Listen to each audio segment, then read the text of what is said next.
प्रिय विद्यार्थियों, छत्तीसगढ़ में सब इंस्पेक्टर की मुख्य परीक्षा के हिंदी प्रश्न पत्र का मैं आपके लिए व्याख्या सहित उत्तर दे रहा हूं। आप अपने आंसर को इससे मिला लेंगे। उम्मीद है आप सबका पेपर बहुत अच्छे से गया होगा। आप सभी को उज्जवल भविष्य के लिए शुभकामनाएं। और बाकी अन्य प्रतियोगी परीक्षाओं के छात्र भी इस वीडियो को ध्यान से देखें ताकि वो व्यापम के प्रश्नों के पैटर्न को समझ सकें। पहला प्रश्न है, बहुत दुख देना या ज्यादा परेशान करने के लिए छत्तीसगढ़ी मुहावरा क्या होगा? तो हिंदी में इसके लिए मुहावरा आता है छाती में मूंग दलना या सीने पर मूंग दलना, और उसी का छत्तीसगढ़ी वर्जन हो जाएगा छाती में दार दरना। सरल सा प्रश्न है। दूसरे प्रश्न पर बढ़िए। कृदंत प्रत्यय किन शब्दों के साथ जोड़े जाते हैं? तो प्रत्यय दो प्रकार के होते हैं। प्रत्यय पर जब हम चर्चा करते हैं तो प्रत्यय दो प्रकार के होते हैं। एक कृत प्रत्यय है, ये क्रिया के साथ जुड़ते हैं, और तद्धित प्रत्यय संज्ञा, सर्वनाम या विशेषण के साथ जुड़ते हैं। तो कृदंत प्रत्यय किन शब्दों के साथ जोड़े जाते हैं? उत्तर होगा इसका डी, क्रिया के साथ जोड़े जाते हैं। अगले प्रश्न की तरफ बढ़ते हैं। रीतिरात्मा काव्यस्य, अर्थात रीति काव्य की आत्मा है। यह उक्ति किस आचार्य की है? तो इसका उत्तर होगा सी, वामन आचार्य ने यह परिभाषा दी थी। ऋजु का विलोम शब्द पूछा गया है। ऋजु का मतलब होता है सीधा, जैसे ऋजु रेखा, इसका मतलब होगा सीधी रेखा, और इसका विलोम होगा वक्र। वक्र अर्थात टेढ़ा तिरछा। तो ऋजु का विलोम शब्द होगा सी, वक्र। सूर्यकांत त्रिपाठी निराला की व्यंग प्रधान रचना कौन सी है? तो इस विकल्प में चारों रचनाएं सूर्यकांत त्रिपाठी निराला की हैं। सरोज स्मृति हिंदी की पहली शोक गीत ही कहलाती है। निराला की सर्वश्रेष्ठ कविता मानी जाती है राम की शक्ति पूजा। जूही की कली भी निराला की बहुत ही अच्छी छायावादी रचना है। पर निराला की व्यंग प्रधान रचना कुकुरमुत्ता है, जिसमें वो कुकुरमुत्ता और गुलाब के बीच संवाद के माध्यम से पूंजीवादी शोषक वर्ग के चरित्र को सामने लाना चाहते हैं। इस प्रश्न का उत्तर होगा सी, कुकुरमुत्ता। निम्नलिखित में से अविकारी शब्द है। तो जिन शब्दों में लिंग वचन या कारक के कारण विकार नहीं आता, इन्हीं शब्दों को अविकारी शब्द कहा जाता है, और इन्हें अव्यय भी कहा जाता है। तो निम्नलिखित में से अविकारी शब्द है, उत्तर होगा डी, अव्यय। नेक्स्ट पर आइए, गुण स्वर संधि का उदाहरण है। तो इन चार विकल्पों में महेंद्र, यही गुण स्वर संधि का उदाहरण बनेगा। ये कैसे इसका संधि विच्छेद करेंगे? महाधन इंद्र, आ और ई मिलकर ए बना रहे हैं। रविंद्र में दीर्घ स्वर संधि है, रवि धन इंद्र। इसी तरह से सदैव, स्वागत जैसे शब्दों को भी आप देख सकते हैं। उत्तर होगा इसका ए, महेंद्र। अगले प्रश्न की ओर चलते हैं। निम्नलिखित शब्दों में से कौन सी जातिवाचक संज्ञा है? तो श्याम व्यक्तिवाचक संज्ञा है, रमा भी व्यक्तिवाचक संज्ञा है, तुलसीदास भी व्यक्तिवाचक संज्ञा है। बहुत सीधा और सरल सा प्रश्न है, लड़की होगी जातिवाचक संज्ञा। मैथिल कोकिल की उपाधि किस कवि को दी गई है? तो विद्यापति, जिन्होंने कीर्ति लता और कीर्ति पताका जैसी महान रचनाएं आदिकाल में लिखी थी, वे ही मैथिल कोकिल के नाम से जाने जाते थे। प्रश्न 9 का उत्तर है बी, विद्यापति। अगले प्रश्न की तरफ बढ़ते हैं। अन्विति का संधि विच्छेद क्या होगा? अन्विति में यण स्वर संधि है। इस शब्द का संधि विच्छेद होगा अनुधन इति। उ और ई मिलकर वी बनाएंगे, न आधा हो जाएगा। इस तरीके से संधि विच्छेद होगा अन्विति। अनुधन इति संधि है यण स्वर संधि। अगले प्रश्न की तरफ बढ़ेंगे। प्रश्न 11वां। निम्नलिखित शब्दों में से कौन सा जल का पर्यायवाची नहीं है? तो सीधी सी बात है, पहला विकल्प ही नहीं है। रसाल का अर्थ आम होता है, और बाकी आप क्लास में मुझसे बहुत बार पढ़ चुके हैं। अंबु यानी जल, सलील यानी जल, और वारी का मतलब भी जल होता है। नेक्स्ट प्रश्न, तद्भव शब्द का चयन कीजिए। तो देखिए, अखरोट, ये अक्षोट शब्द से बना है। अक्षोट तत्सम है और अखरोट तद्भव है। बाकी ग्राम, कर्म और मुख, ये तीनों तत्सम शब्द हैं। मुख से मुंह बनेगा तद्भव, ग्राम से गांव बनेगा। मुहावरा मूलतः किस भाषा का शब्द है? तो जितनी मेरी जानकारी है ये अरबी भाषा का शब्द होगा। इसको आप एक बार और चेक कर लेंगे। अगले प्रश्न पर आइए। पुष्प का पर्यायवाची है, बिल्कुल सरल सा प्रश्न है। पुष्प का पर्यायवाची है प्रसून, क्योंकि अक्षी मतलब आंख और तरणी का मतलब होता है सूर्य। आधा तीतर आधा बटेर का अर्थ है अनमेल योग। ये एक मुहावरा है, दो अलग अलग पक्षियों का मेल अर्थात अनमेल योग, तो इसलिए ये आंसर ए होगा। हिंदी को किस परिवार की भाषा माना जाता है? तो हिंदी को भारोपीय परिवार की भाषा माना जाता है। भारतीय और यूरोपीय परिवार, इन दोनों को मिलाकर के भारोपीय शब्द बना। रोला के प्रत्येक चरण में कितनी मात्राएं होती हैं? बार बार हमने इसे गिना है, समझा है। रोला के प्रत्येक चरण में 24 मात्राएं होती हैं, फिर गीतिका में 26 और हरि गीतिका में 28। आंसर होगा डी। रोला के प्रत्येक चरण में 24 मात्राएं होती हैं। निम्नलिखित में से कौन सा शब्दालंकार है? तो यमक इसका उत्तर है, क्योंकि उपमा, उत्प्रेक्षा और रूपक ये तीनों अर्थालंकार हैं। तो शब्दालंकार किसमें, किस अलंकार का है? इन चार विकल्पों में यमक शब्दालंकार है। चतुर्भुज में कौन सा समास है? तो बिल्कुल निर्विवादित प्रश्न है, चार भुजाओं का समाहार। आंसर होगा डी, जहां प्रथम पद संख्यावाचक विशेषण हो। अब यदि यहां पर वो बहुब्रीही देता तब आपको सोचने की जरूरत पड़ती कि क्या बहुब्रीही और द्विगु में से किस पर हम जाएं, लेकिन बिल्कुल इसका उत्तर स्पष्ट है, डी द्विगु। अर्थ के आधार पर वाक्य कितने प्रकार के होते हैं? ये भी अपने आप में एकदम स्पष्ट प्रश्न है। रचना के आधार पर वाक्य के 3 प्रकार होते हैं और अर्थ के आधार पर वाक्य के 8 प्रकार होते हैं। अगला प्रश्न है, धातु या शब्द के अंत में जोड़े जाने वाले शब्दांश को क्या कहते हैं?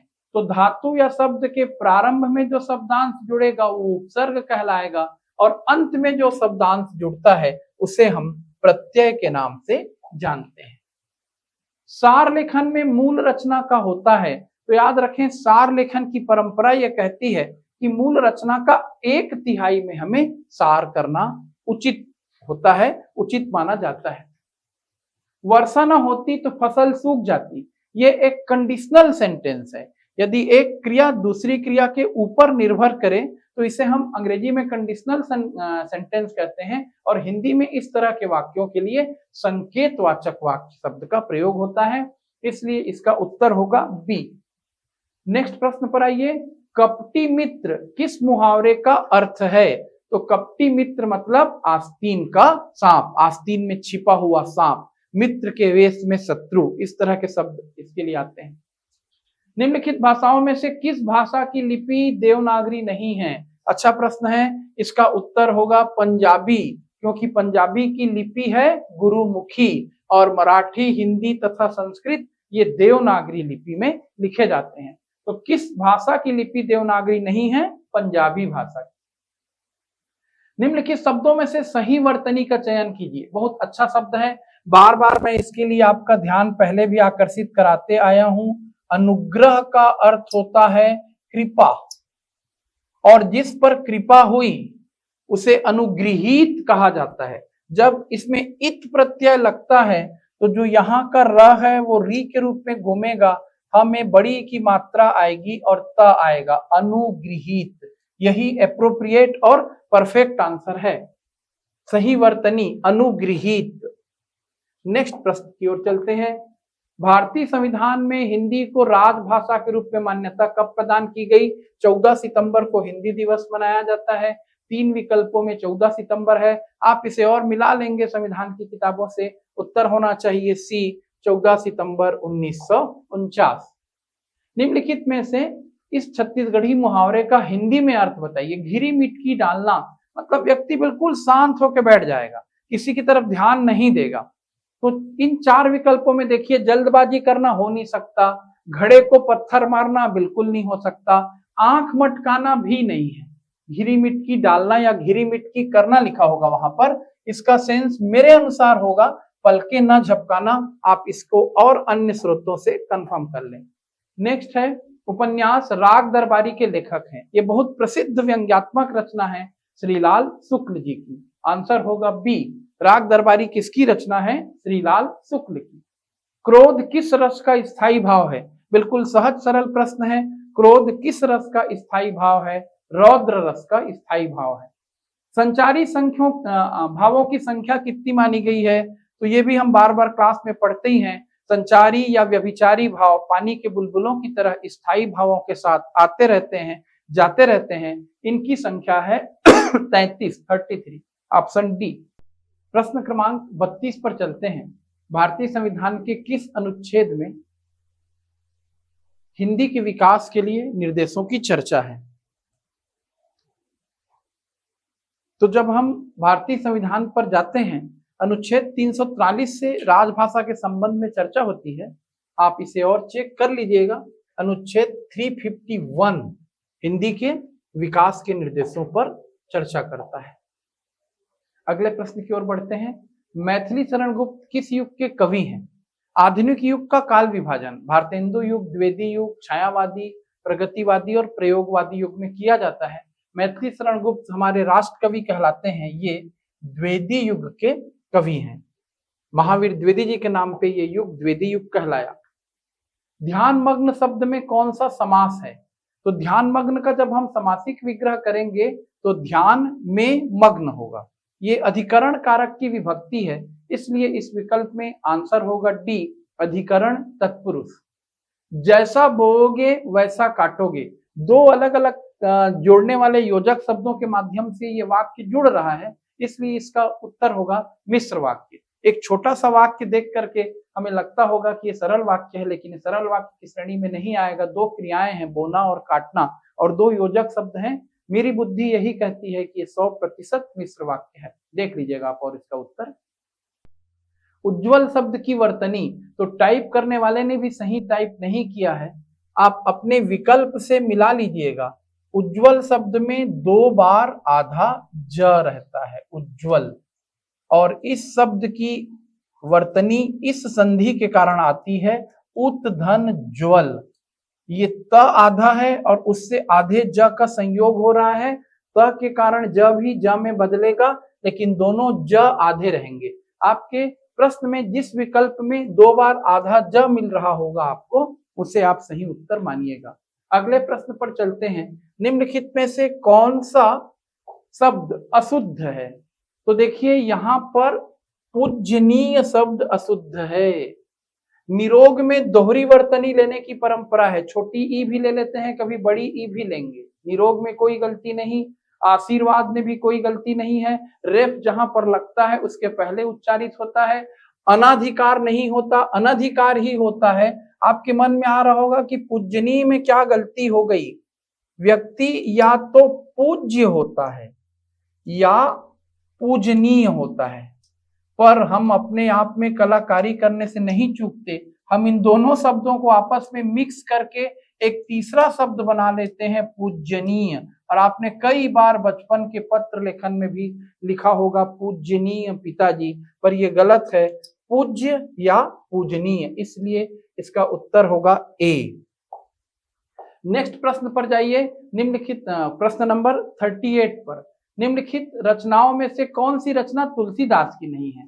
तो विनय पत्रिका तुलसीदास की बहुत प्रसिद्ध रचना है। रामचरितमानस के बाद यही प्रसिद्ध है दूसरी रचना। जो कृष्ण गीतावली, कृष्ण भगवान पर तुलसीदास ने गीतावली लिखी है, और सारी रचनाएं तुलसीदास की अवधि में है। कृष्ण गीतावली ब्रज भाषा में है।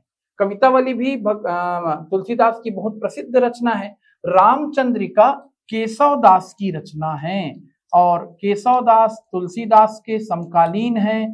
केशवदास भक्ति काल और रीति काल दोनों के कवि माने जाते हैं, इसलिए 38 का विकल्प होगा डी, रामचंद्रिका। 39, निम्नलिखित शब्दों में से उपसर्ग युक्त शब्द बताइए। तो देखिए, कृपालु में प्रत्यय लगा है, सामाजिक में एक प्रत्यय लगा है, मिलनसार में सार प्रत्यय लगा है, आगमन शब्द में आ उपसर्ग है, इसलिए इसका विकल्प होगा डी।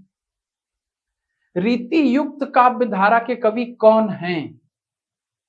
तो बिहारी रीति सिद्ध थे, मतीराम घनानंद, इन लोग रीति मुक्त की श्रेणी में चले जाएंगे। जो रीतिबद्ध काव्य लिखते थे वही रीति युक्त कवि कहलाएंगे और इसका उत्तर केशव दास ही होना चाहिए। आप चेक कीजिएगा इसको। नेक्स्ट प्रश्न पर आइए। कारक कितने प्रकार के होते हैं? बिल्कुल सिंपल प्रश्न है। कारक 8 प्रकार के होते हैं, 8 प्रकार के। नेक्स्ट प्रश्न पर आइए। निम्नलिखित में से कौन सा वर्णिक छंद है? वर्णिक छंद इन 4 विकल्पों में केवल एक है, कवित्व। नेक्स्ट प्रश्न पर जाइए। निम्नलिखित में से उपन्यास कौन सा प्रेमचंद का है? कर्मभूमि, सभी जानते होंगे इसे। कोयल का कंठ सबसे मधुरतम है, तो आपने जब सबसे का प्रयोग कर लिया तो फिर मधुरतम क्यों करेंगे? सबसे मधुर है बोलिए, इसलिए कौन सी अशुद्धि है इसमें? विशेषण संबंधी अशुद्धि। अभ्युदय शब्द में किस उपसर्ग का प्रयोग हुआ है? अभी, अभिधन उदय, यहां पर संधि भी होगी और उपसर्ग भी लगा है, आंसर होगा बी। हिंदी वर्णमाला में अड़ा और अढ़ा ध्वनि को क्या कहा जाता है? ये उच्छिप्त ध्वनियां कहलाती हैं, उत्तर होगा डी। पीपर पात सरिस मंडोला में वाचक शब्द कौन सा है? सरिस।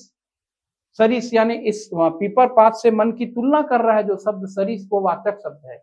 छंद के संदर्भ में यति का अर्थ है, यति का अर्थ होता है विराम, रुकना, आंसर होगा सी। हिंदी वर्णमाला में नासिक की ध्वनियां क्या होती हैं? तो पंचमाक्षर ही नासिक की ध्वनियां होती हैं, इसलिए उत्तर होगा सी। पेड़ से फल गिरा, अलग होने का भाव है, जहां अलग होने का भाव हो वहां अपादान कारक होता है, उत्तर होगा डी। चरण कमल बंदो हरिराई, भगवान के चरण जो है कमल के समान हैं, तो ये रूपक अलंकार हो गया, सी। सूर्य शब्द कौन सा शब्द है? 100% तत्सम है और उससे तद्भव बनता है सूरज। काव्यम रसात्मकम वाक्यम, आचार्य विश्वनाथ की ये बहुत ही प्रसिद्ध परिभाषा है।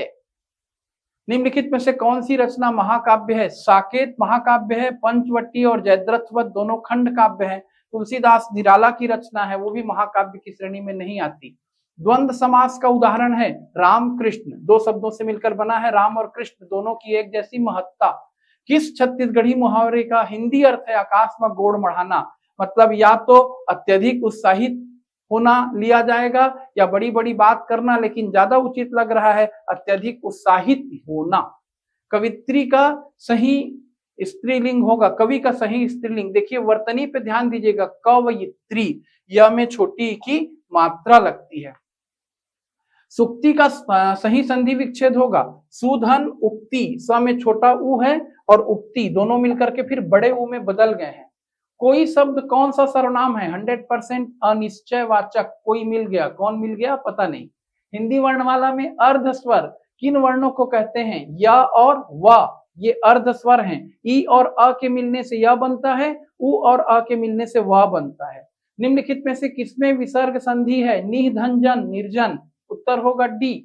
अथ का विलोम शब्द है, अथ का विलोम होता है इति, अथ श्री महाभारत कथा और इसका उल्टा इति श्री महाभारत कथा। कबीर को वाणी का डिक्टेटर किसने कहा? बहुत प्रसिद्ध व्यक्ति ने, बहुत प्रसिद्ध व्यक्ति को उपाधि दी, हजारी प्रसाद द्विवेदी ने कबीर को वाणी का डिक्टेटर कहा, आंसर है ए। तो इस तरीके से आपको मैंने प्रश्नों के उत्तर बताए, आप इन्हें अन्य स्रोतों से भी कंफर्म कर सकते हैं। वैसे जहां तक मैं जानता हूं सभी के उत्तर मेरे द्वारा सही ही दिए गए हैं, ऐसा मुझे लग रहा है, लेकिन आप इसे चेक करें, मिलाएं। आप सभी को एक बार फिर से उज्जवल भविष्य की बहुत बहुत शुभकामनाएं। धन्यवाद।